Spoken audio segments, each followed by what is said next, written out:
Hi Facebook Livers, I thought I'd just do a little Facebook Live today based on my blog post which I posted yesterday. So I'm just going to basically read through it and share it, and then I'm going to share it to YouTube as well because I've had some pretty good feedback on it already. So here we go. So the question is, why do humans kill other humans and what can we do about it? Hi Tony, how you doing? So if humans are supposed to be conscious and loving, why do we cause and allow such hideous suffering to happen in our society, including the killing of other human beings? Hi Barry, hi Robbie as well, how you doing?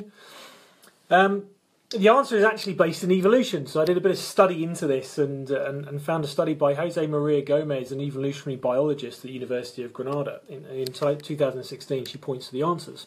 Hi Benedict, how are you doing?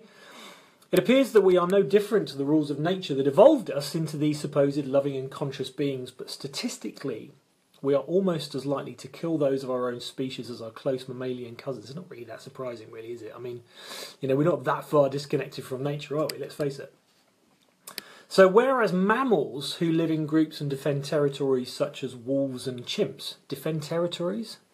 Palestine, Israel, have the highest rate of lethal violence on fellow species members, which is 4%. Humans are predicted via this study to have a lower rate, with just 2% of deaths being caused by other humans. So looking through the data from 50,000 years ago to recent times, it showed that a large variation in this figure, with medieval times predominantly, with a staggering 12% of human-caused deaths, down to a modern low of only 1.3%. This is mainly due to modern culture and laws modulating our seemingly aggressive tendencies.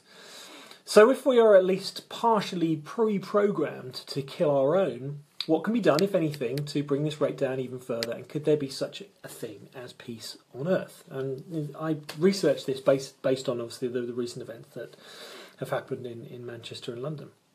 So firstly, let's look at the modern age and ask a very simple question. Why do we kill each other in the first place? Why do we kill each other at all? So I've created this list. And I'm sure there's others which could be added to this, but I put in jealousy, pride, guilt, revenge, mercy killing, honour killing, drugs, altered states, delusions, self-defence, economic gain, suicide, justice, power, psychopathy, and sport, and all in the name of either personal gain, nationality, which would be war, religion, sect, caste, creed, or gender. Hi Jerry, how you doing? But there's actually only one reason why we do anything, including kill fellow humans. Hi Gail. We want something to change as a result of our actions. And as I referred to in a blog post that you can get on my website, rethinkinbusiness.biz, about after the Manchester suicide bombing, these jihadists are not deranged madmen at all. They are actually fathers and mothers who firmly believe their actions are justified and necessary. And in fact, I referred to a documentary video done on ISIS suicide bombers called Dumar the Button, which is actually quite scary if you watch it, because these are just normal people. We've killed their children with our bombs, and so they're going to do exactly the same to us. The West is evil as far as they're concerned. But actually this is hopeful because it means we're not dealing with something incomprehensible here. These are not mad people. They are actually, they're thinking this through. They're doing this from what they think is sense. Even though their actions appear to be incomprehensible, we're dealing with something closer to home that we might have previously imagined, something human. Okay, which is why hi Wendy, hi Julie. So I looked into this to kind of look behind the humanity of it actually, and there is even a distinct possibility that we can understand the drivers of the human condition that send people to kill others, and potentially adjust our approach to the problem to bring about a successful outcome for everyone, which would of course be peace. So to do this, let's look at where humans have managed to deal head-on with hatred and succeeded in bringing peace in seemingly impossible historical conflicts. So Northern Ireland, I'm half Irish, Northern Ireland was described by successive British Prime Ministers from Churchill to Thatcher as an insoluble problem, and yet decades later the problem has a solution. The main reason for this has been the realisation that peace is a process, not an event. Hi Serena, how you doing? The first breakthrough negotiations were as a result of communication on both sides in secret, despite the rhetoric displayed in public. As is the case in most difficult negotiations, when both sides feel hard done by, there is often a chance for some kind of agreement. Look at the divorce courts for examples of this. Of course, the starting point for any negotiation is that both sides will already feel hard done by. So there lies the hope for a starting point, doesn't there? You know, we think jihadists are evil, the West think we're evil. There's a stalemate. Great, good starting point. The Middle East situation, in stark contrast to Northern Ireland, outlines a clear eventual settlement in terms of land and refugees and even what should happen to Jerusalem.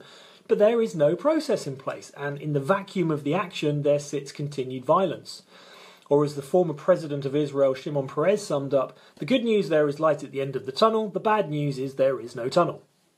So, looking at the recent spate of violence towards innocent citizens in the United Kingdom and across the world by so-called Islamic State, there sits a complete vacuum of communication, which is the process. And in the gap that remains, there lies exactly what the instigators of the violence wanted in the first place. Divide and conquer. You look at it on Facebook, you look at it on social media, it's happened all over the place. Arguments between those who want to use force to solve the problem and those who believe that love and peace is the only solution, and neither are correct. So communication is the key, and it was very interesting that actually, having written this blog post and talked about it, I saw that Jeremy Corbyn, actually, this was something that he pointed to, and so I actually voted Labour today via post. I would never have done that otherwise. Communication is the key. Communication from a place of understanding how humans interact and why they do what they do.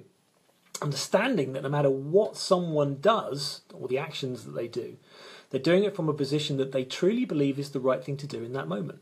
Yeah, that's the point. At that moment, they think that what they're doing is right. Otherwise, they wouldn't do it. Yeah.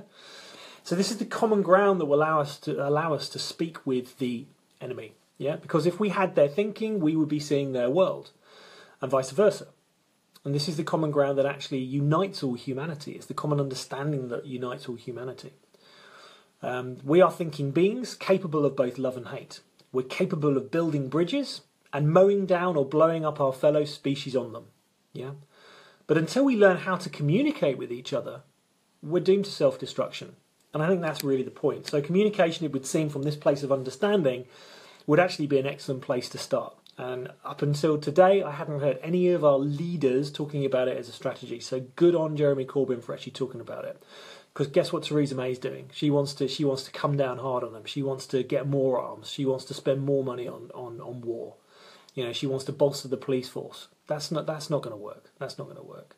That's what they want. That's exactly what they want. More fear, and she's playing into their hands. So I just thought I'd do a little Facebook Live of my blog post. The blog post is on rethinkingbusiness.biz. If you want to see the written version of this, I'm now going to put this on YouTube as well.